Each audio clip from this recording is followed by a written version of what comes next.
If you're into trucks and overlanding and off-road and that kind of stuff, you probably know the difference between a bro truck and a truck that's actually built to work off-road.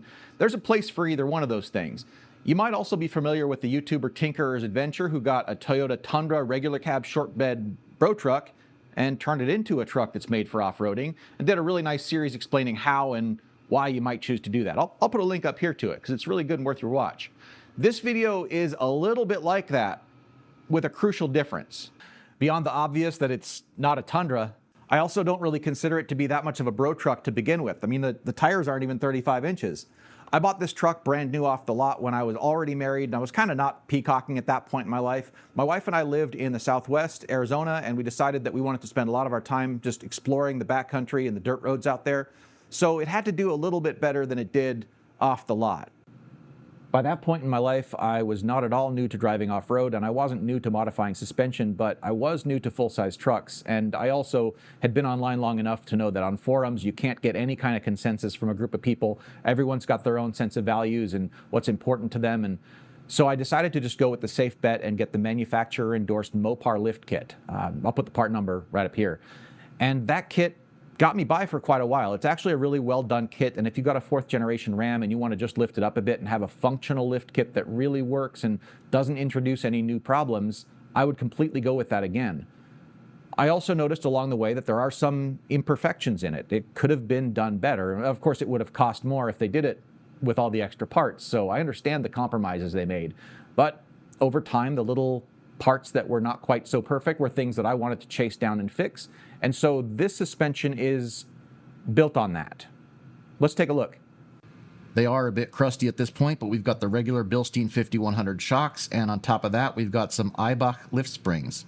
In a typical installation, you'll use the factory coil springs and use a special clip to relocate this lower perch further away from that pivot point, which causes the tire to be further away from the top of the coil spring.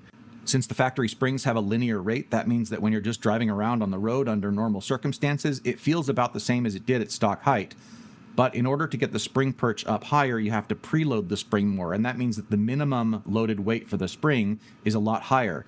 What that means is that when you go on bumpy terrain where you would take the load off of the tire, like you would lift a tire off or drive off the far side of a speed bump or enter a pothole or something like that, the amount of difference between an unloaded tire and a suspension-loaded tire is much greater. And that ends up with kind of feeling like a pogo stick, especially when you're off-road. But even speed bumps and stuff, you kind of get a pogo stick feel with the factory spring. So by switching to the Eibach spring and a lot less preload, that transition between an unloaded tire and a loaded tire becomes a lot smoother. I also got tubular upper control arms that have a bit of geometry correction built into them so that when it's sitting at the raised ride height, my caster and camber adjusters are pretty close to neutral. With the factory control arms, you can't really get more than about 2 inches of lift before you just run out of adjustment on those things. The factory tires on this truck were 265/70R17, which is just about 31.5 inches, and these tires are 275/65R20, which is just slightly over 34 inches. There was a factory raised ride height option for these trucks. I think it was option code XZNP that like the outdoorsman trucks got and the Rebels, I think. This truck didn't have that option, and most of the sources I've been able to find online agree that this fender height right here from the ground will be 36 inches on an unmodified truck with stock tires. Taking away the radius of these tires, the increased radius, that puts this at 37.25 inches, which means that if I take whatever this actual height is and subtract 37.25, then we should know what the actual ride height difference is. So we'll know how much lift there is. Looks like we're just about 39.75, so that means about 2.5 inches lift. For the rear, accounting for the difference in tire diameter, we'd be looking for 39.25 inches plus whatever the lift is. So we've got, it's like 41.5, which means we've got 2.25 inches of lift in the back. So let's talk about what's going on back here. The first thing you'll probably notice is that the coil springs are the same silver color that the front ones are, and that's because these are also Eibach lift springs. The reason I changed away from the Mopar ones is that those were principally made for quad cab and crew cab trucks that weigh like 1,000 pounds more than this thing, and that meant that on this short bed regular cab truck, it was stink bugging pretty bad. Think of it like if you had a 2-inch lift up front and a 4-inch lift in back on a truck that already sat tail high a bit. So I decided these guys have a much shorter unloaded length, and so even though they result in, still about 2 inches of lift here, they don't result in 4 inches of lift in the back. A couple other parts that are somewhat less obvious are that the Mopar lift kit came with much longer than stock Bilstein shock absorbers, and to protect those from over-compression, they came with little perch plates that sit on top of the spring perches and interact with the bump stops a lot earlier. That limits your up travel, which is good if you're running like 37-inch tires. But for me, because I wasn't planning on running super tall tires and because I wanted to kind of go with geometry that was closer to stock, I got rid of those and got rid of the longer shock absorbers, and that keeps it so that I've got all my up travel still. I don't have to worry about these tires bumping into the body of the vehicle because, well, they're not 37s, so no problem there. Another less obvious change is these sway bar end links, and they came off a Jeep TJ. They are just slightly longer than stock, so they return the sway bar to a closer to neutral status when the truck is at standard ride height. To visualize why that matters, if you've got a sway bar end link and sway bar that are pretty much perpendicular to each other, then within the range of motion you expect from them, the input's going to be pretty linear. But if they start off already at kind of a weird angle, then how much further can it really go before it's just simply pulling straight on it? So by starting off closer to perpendicular, you get a nice linear input, which is more gooder. Another less obvious part is this track bar right here should be parallel with the rear axle for the best possible handling, and the stock attachment point for it is way up here. So I got this drop bracket from Carly that drops that down 2 inches and makes it closer to level. The main benefit from that is if you're going around a corner at highway speeds and there's some bumps or expansion cracks or something, the back end just feels a lot more planted when it's not wiggling around like that. So I just got done telling you about how great the suspension is on this and, patting myself on the back about what a great job I did modifying it and all that stuff. But I also strongly implied at the very beginning of this video that I'm taking the suspension off of it. And that's true. Most of the time when people do YouTube videos with suspension upgrades, they're doing like what would be considered an upgrade, more lift or high-end shock absorbers. A, I don't really have that kind of money. B, I moved from Arizona a few years ago, and up here in Washington, things are a bit different away from pavement. There's a lot more locked gates. That has nothing to do with off-road except accessibility.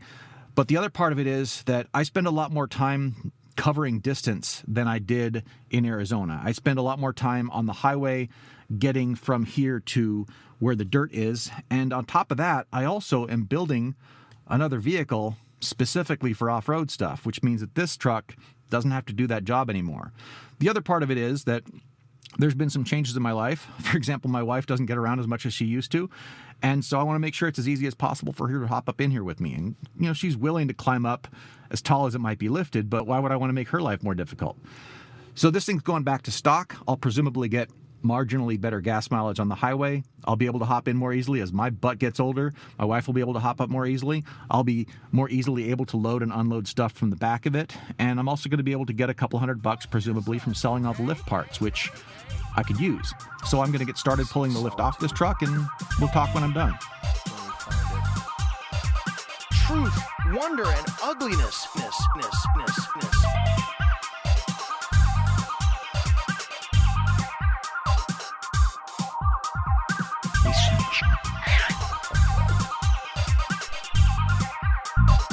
Truth, wonder, and ugliness.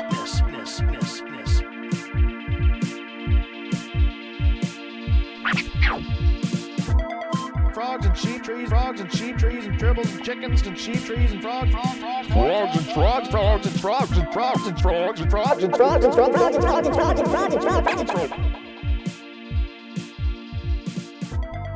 That is a trip, seeing it at stock ride height after seeing it lifted for more than 10 years. It's going to take a minute for my brain to recalibrate. Speaking of calibration, I still have to do an alignment on this thing, so the camber is kind of cattywampus and the toe is who knows where. So the front is going to change slightly once that's done. I did steer left and right several times to unbind the suspension, so it should be pretty close to actually resting on the springs and not binding against the sidewalls of the tire, which means we should be able to get a pretty good idea of what kind of height we actually have here. Remember, with the tire size taken into account, we're looking for about 37.25 inches. And that is 37.5. So by the time I do the alignment, drive it around, let everything settle, we might end up pretty close to 37.25. So that is pretty good. In back, we were looking at 39 and a quarter. There's nothing really to settle there. Like the upper spring perches are rubber, but they're old. The springs are springs, but they're old. So this is probably going to be about where it sits. So 39 and a quarter. Oh, that's like spot on. It's like right at 39 and a quarter. So this is pretty much the height that it's going to be. It is still 1 1/4 inches above stock just by virtue of the tire size. After I give it an alignment, we're going to go ahead and go for a drive. That's going to be for me tomorrow, for you in a minute, and we'll talk more. Okay, it's more like 2 days later. I just got done doing the alignment on this truck, and I was going to use Gyrolign to do the alignment because it lets you do caster, camber, and tow all within the app. However, like I mentioned in my alignment video up there, you don't really get to own software when you pay for it. So you give them very real money, and in exchange they give you permission sometimes when they feel like it to let you use it, and that was the case today. I fired up Gyrolign and it asked me to log in, which it usually doesn't do. So I tried, failed, went through the whole dance, all the stuff, like we've all done the authentication dance before, and it's not letting me in, which means it's a problem on their end. And so that means I can't use this. So I didn't. Thankfully, I've got the old analog method, I've got the race plates, I've got the camber gauge. Caster is difficult on this truck because the knuckles are not really, there's no square edges on them really for me to get a truly consistent caster on it. There's ways around that, but what I found is the old race car trick just works super awesome. The old race car trick is you just set your caster to all the way and then do all your other stuff backward from there. So with this, since it has upper control arms and lower control arms that are almost the same length as each other, they're not quite, the uppers are shorter, but it's pretty close. Set your caster all the way forward using the adjusters on the bottom control arms, and then use the rear adjusters to bring your camber in. And if you've done that, you're gonna have a bit more caster than the default amount, but it's only gonna be like by 1.5 degrees or less. It's not gonna be by much. And then your cross caster is gonna be super uniform. You're gonna end up with a pretty good alignment in spite of not being able to measure that. As long as the car hasn't been in a wreck. Obviously if the frame is tweaked, that's gonna be all off, but that's a whole different topic. If your vehicle was built straight and it's not like 50 years old, set your caster all the way forward and then work backwards from there, and you're gonna end up with a pretty good alignment. So I did that. I'm gonna go for a drive to validate this, and then my experience and intuition, based on having done this a really long time, is gonna tell me what I need to dial back in. It might feel awesome right away. The important thing to understand about alignments and why this DIY alignment stuff can be pretty good if you take the time to try and do it well, is that you might have a perfect shop. You might have a frame machine and have everything up like friction free and whatever and be able to do a perfect alignment. But as soon as you get out there in the real world, the ground is gonna be crowned and angled, and you're gonna have different amounts of weight on every corner of the vehicle. Your alignment's never gonna be perfect dynamically in the real world, which means that you get, at best, a pretty good average in the shop. And then out there, you hope that it doesn't get upset too much by those factors. That means that you can get a pretty good average in your shop, and if you're off by 1/4 degree or something, it's not gonna affect anything. So do the best job you can. Come back in for a second round after you've gone for a drive to validate it, because you have to let everything settle and all that stuff. And since there are some new parts on this, those are gonna settle a bit over time as the new kind of squishes out of them. And that means I'm gonna have to do this again anyways. Thankfully I have the tools. Thankfully I have analog tools that don't require me to log in order to use them. So go for a drive. We'll talk in a minute about how this all panned out and how I feel about it.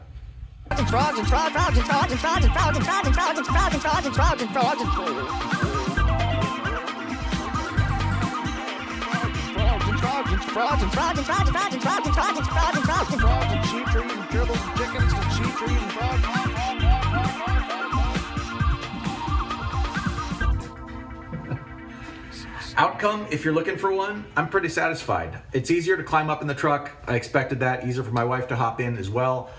I was able to drive around and get a feel for it, and something I learned is that those Eibach springs and the Bilsteins, they ride pretty good. Because this thing's back on completely stock stuff, Mopar shocks. I've got regular cab short bed rear springs on it as it left the factory with, so it's back to stock. And boy, it rode pretty good on those Bilsteins and Eibachs. And I don't just mean like firmer or softer. There's more to it than that. It's like more the appropriateness when it hits bumps and rough pavement.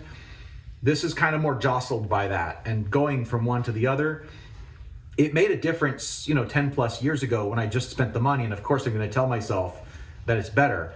But now going back, yeah, it was better. So I don't know, maybe someday I'll put Bilsteins back in this. Maybe I won't. We'll find out. I do have to go adjust the headlights on this. Adjusting the headlight height on this is pretty easy. I do have to go to a flat area where I've got a good wall that I can point the lights at, measure the height from the center point of the headlight to where it is on the wall at a fixed distance, and then use this guy right here. There's a couple of little adjuster holes that you can get to under the hood, just on the edge here above the fender, that adjust the headlight up and down and left and right, just to make sure that they're back to level after the attitude adjustment the truck has had. And then we're gonna call it good. So thanks for hanging out with me while I did that. I hope you learned a thing or two from this. I did as well, and we'll see you next time.